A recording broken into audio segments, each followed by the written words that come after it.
Overthinking, a mental loop that many of us find ourselves stuck in, often without even realizing it. You're lying in bed at night, staring at the ceiling, and your mind is racing.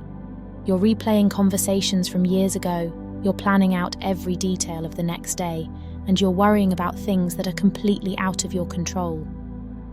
Sound familiar? That's overthinking, and it's something that can have a significant impact on your mental health and overall well-being. So, why do we overthink? The simple answer is that our brains are wired to problem solve. This was incredibly useful for our ancestors who had to constantly be on the lookout for threats. But in today's world, where most of us are not facing life or death situations on a daily basis, this problem solving can go into overdrive, leading us to overthink even the most trivial matters. It's like your brain is a car engine that's revving too high for too long. Eventually, it's going to cause wear and tear.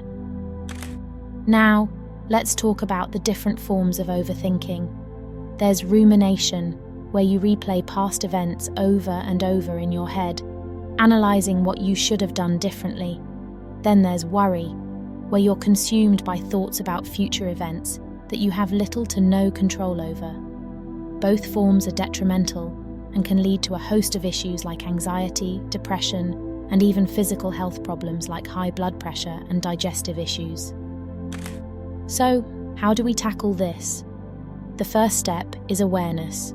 You need to catch yourself in the act of overthinking. This is easier said than done, but mindfulness techniques can be incredibly helpful here. Mindfulness is the practice of being fully present and engaged in the moment, without judgment. When you find yourself starting to overthink, try to bring your focus back to the present. Take deep breaths, feel the ground beneath your feet, or focus on the sounds around you. The goal is to break the cycle of overthinking, even if it's just for a few moments. Another effective strategy is to set aside worry time. Allocate 15 to 20 minutes each day to let yourself worry or ruminate. Write down all your thoughts in a journal if you have to, but once that time is up, you have to move on. This technique works because it gives you permission to overthink, but it also sets a boundary, preventing it from consuming your entire day. Physical exercise is another excellent way to combat overthinking. When you engage in physical activity, your body releases endorphins, which are natural mood lifters. They also help to distract your mind, giving you a break from the cycle of overthinking. Even a simple 20-minute walk can make a world of difference. Talking to someone can also be incredibly therapeutic. Sometimes, the act of verbalizing your thoughts can help you see them from a new perspective. You may realize that the issue you've been obsessing over isn't as big of a deal as you initially thought. If you don't feel comfortable talking to a friend or family member, consider speaking with a therapist. They can provide you with coping mechanisms tailored specifically to you. Now you might be wondering, what if I have a legitimate reason to worry or ruminate? That's a valid concern. Not all overthinking is unfounded. In cases like these, the best course of action is to take constructive steps to address the issue. Make a plan, set achievable goals, and take small steps toward resolving the problem. The key is to focus on what you can control and let go of what you can't. Diet and nutrition also play a role in overthinking. Foods rich in antioxidants, good fats, vitamins and minerals provide the energy needed for your brain to function optimally. On the other hand, foods high in sugar and processed foods can contribute to mood swings and irritability, which can exacerbate overthinking. So, pay attention to what you eat, because your diet can either be a weapon against or fuel for your overthinking.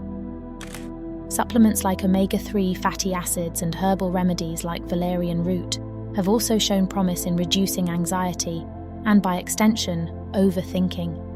However, it's crucial to consult with a healthcare provider before starting any new supplement regimen, especially if you're already on medication. Lastly, don't underestimate the power of a good night's sleep. Lack of sleep can significantly impact your mood and cognitive function, making you more susceptible to overthinking. Aim for at least 7 to 8 hours of quality sleep per night. If you struggle with sleep, consider practices like a bedtime routine or even sleep meditation to improve your sleep quality. In summary, overthinking is a complex issue with no one-size-fits-all solution. It often requires a multifaceted approach that includes lifestyle changes, psychological techniques, and sometimes even medical intervention. The key is to be proactive and take steps to manage your overthinking rather than letting it control you. It's a journey, and like any journey, there will be ups and downs. But with the right tools and mindset, you can conquer overthinking and live a more peaceful, fulfilling life. If you liked this video, give it a thumbs up. And if you want to keep up with more content like this, don't forget to hit the subscribe button and ring the notification bell. That way, you won't miss out on any future videos that could be the key to unlocking your full potential.